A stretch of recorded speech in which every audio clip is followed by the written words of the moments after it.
welcome to the Hardcore Soft Skills Podcast, episode 100.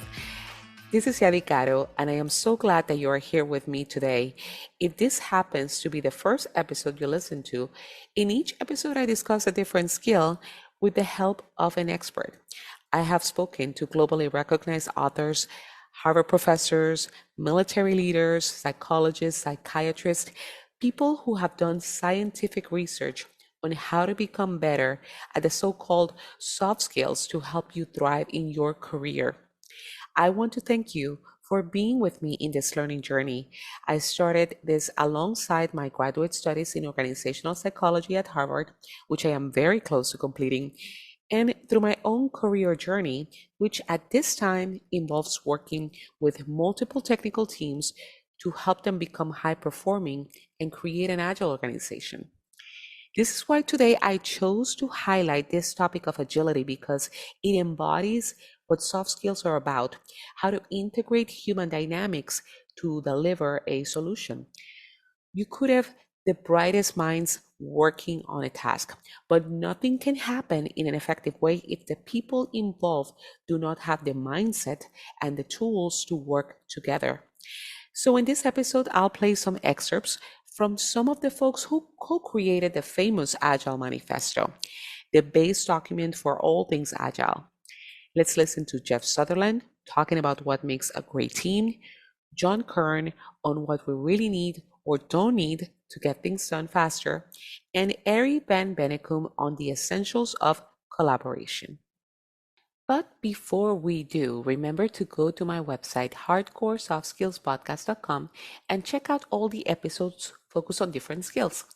And one of those skills is productivity. And you know how much I enjoy talking about being productive, trying to focus on the things I love: time for my family, my role helping high performing tech teams, going to grad school, and this podcast. These past few weeks, I have been struggling perhaps because it's the holiday season and all the major deadlines are hitting at once. My usual morning coffee is not enough, so I started using Magic Mind. I simply woke up and took this little green shot made with natural ingredients like matcha and lion's mane's mushroom that not only improve your energy but help you focus. Since the first shot, I noticed a difference and I have been taking it ever since. I think you should try it too. So go now to magicmind.com/softskills and use my code softskills20 for a 50% off your subscription. Plus, if you are in the US, you will find it in all Sprout supermarket starting in January. Now, let's listen.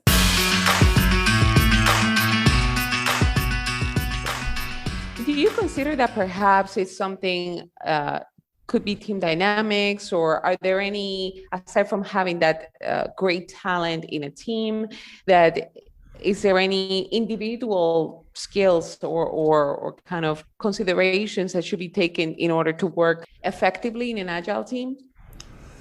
Well, there's working as a team is always challenging, and if you look at great sports teams, I mean, Scrum comes from rugby. Okay, so look, if you look at great rugby teams, the great rugby team captains are really legendary characters because they can inspire the teams to great performance, right?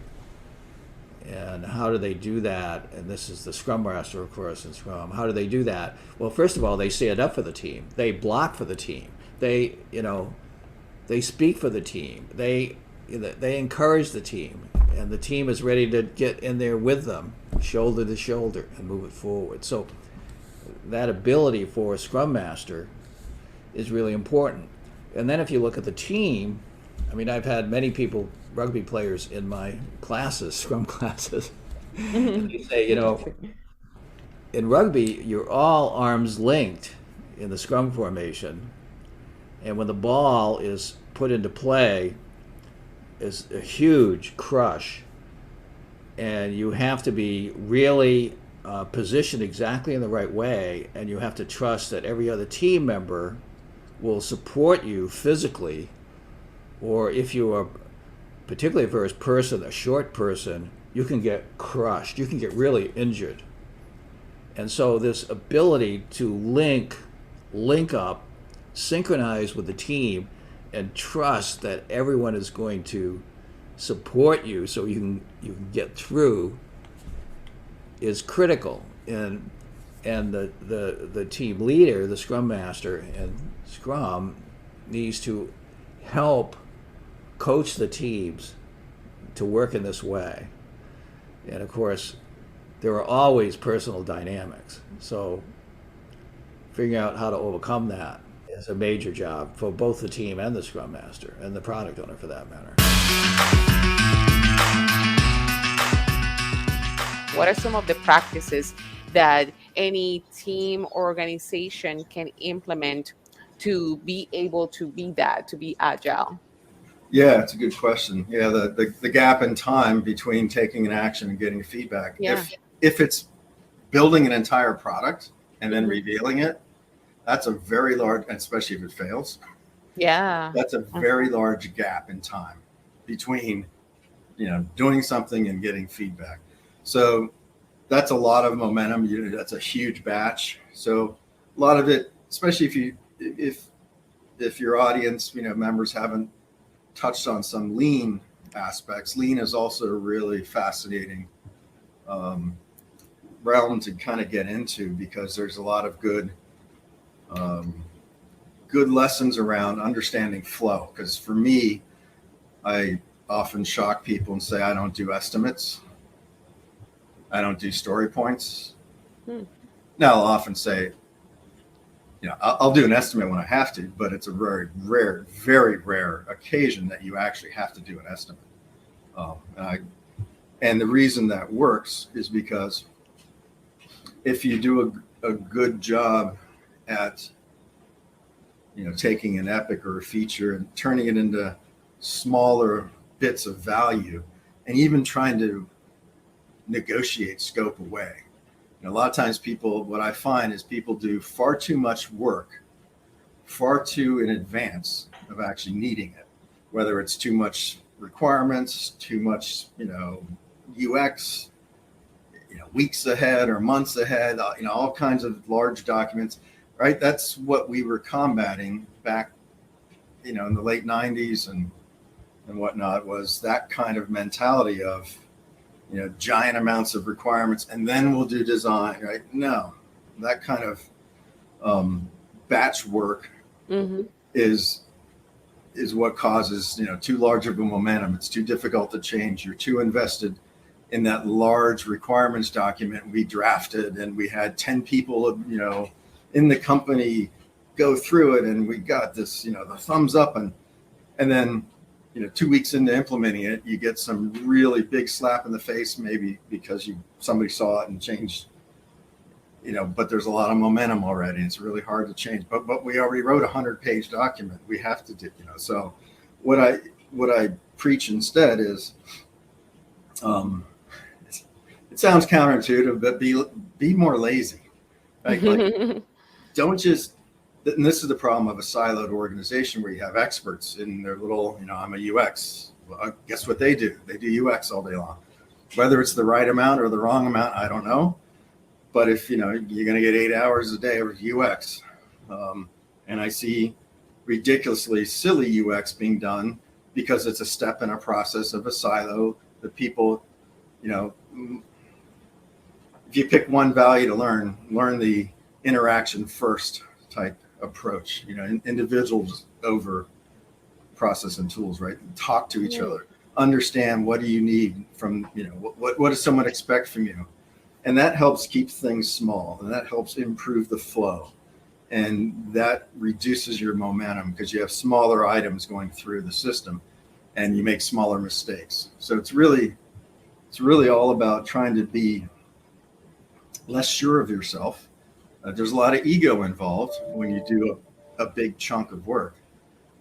That's a big hypothesis, assuming it's right. So what's the cheapest way to test? What's the, smallest thing you can do? And you'd be shocked at how small I can produce, something to get some feedback. Sometimes I like to say, think of the smallest thing you can do and then do less. But that's easier said than done for a lot of people.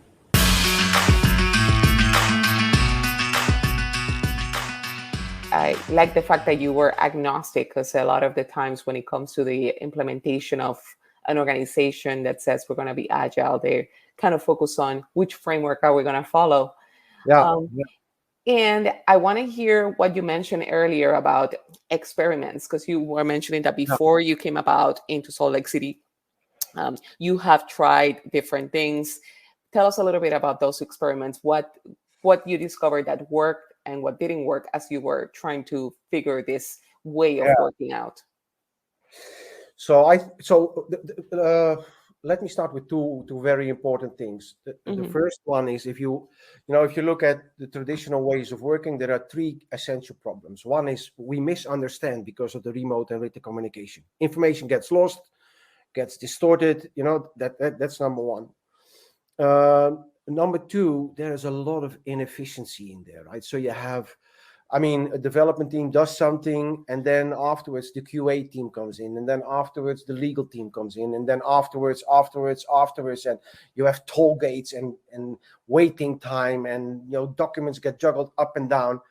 So I thought, and that was my first experiment. And in hindsight, I thought, was this maybe a lucky shot or was it common sense? I don't even know, but already in 1995, I started bringing all stakeholders together Hmm. in what I call the heartbeat. Heartbeat is a session that you do twice a week. Takes half an hour, 45 minutes. Just to look at what have you done since the last heartbeat.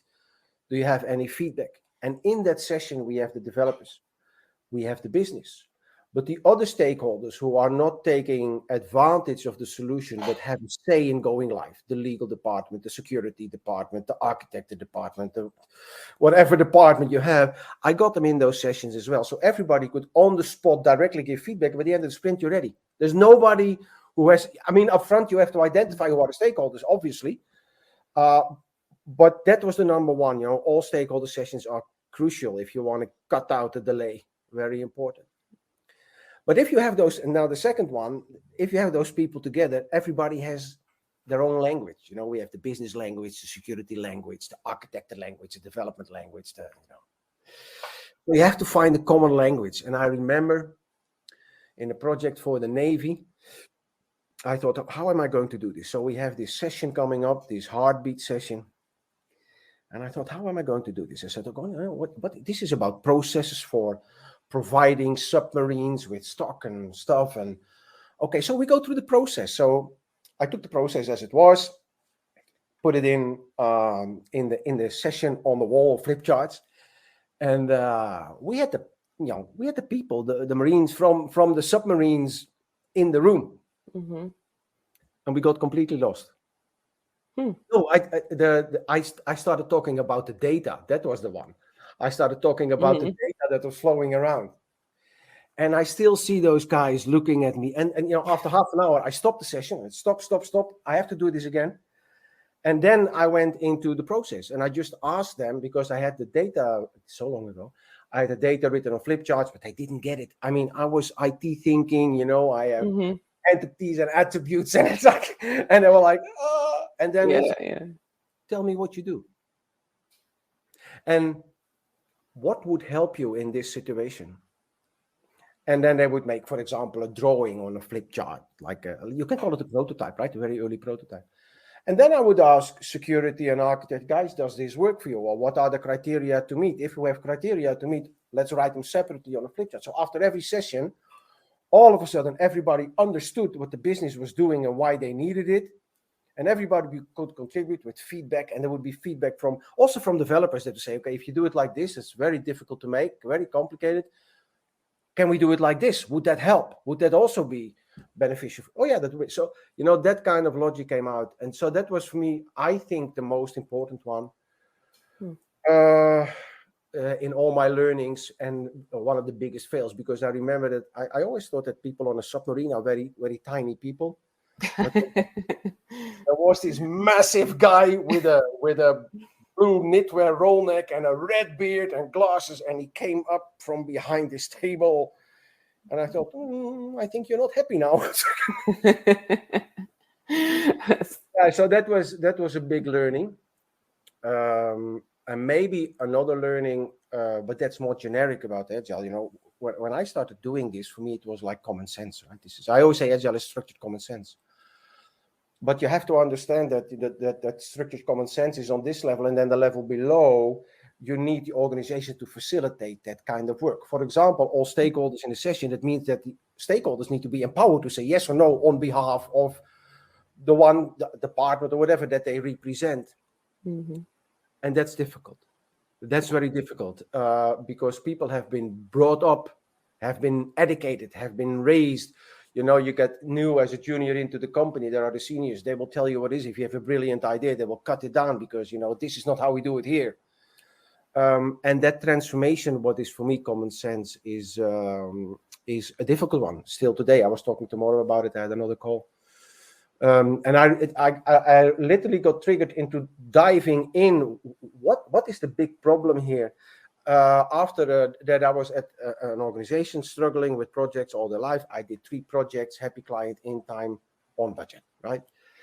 Very successful. And then the CIO came to me and he said, Ari, I know you're doing well with your projects, but we're not going to work like this because it's so complicated. And I thought, I put people at the table together and make drawings and, diverge, converge. It's not complicated. No, this is not complicated. But the level below, that's complicated. That surface of doing agile, you see, we do sprints. Yeah, and then we do a sprint for design, and we do a sprint for development, and we do a sprint for test, and we do, okay, so people copy the words. But that deep level, where you really understand what it is, that's a difficult one. And I also think that's why agile transformations are not easy. Let me put it mildly. Yeah. Big learning was that Yeah. one. What is common sense to me is not common sense to somebody else, right?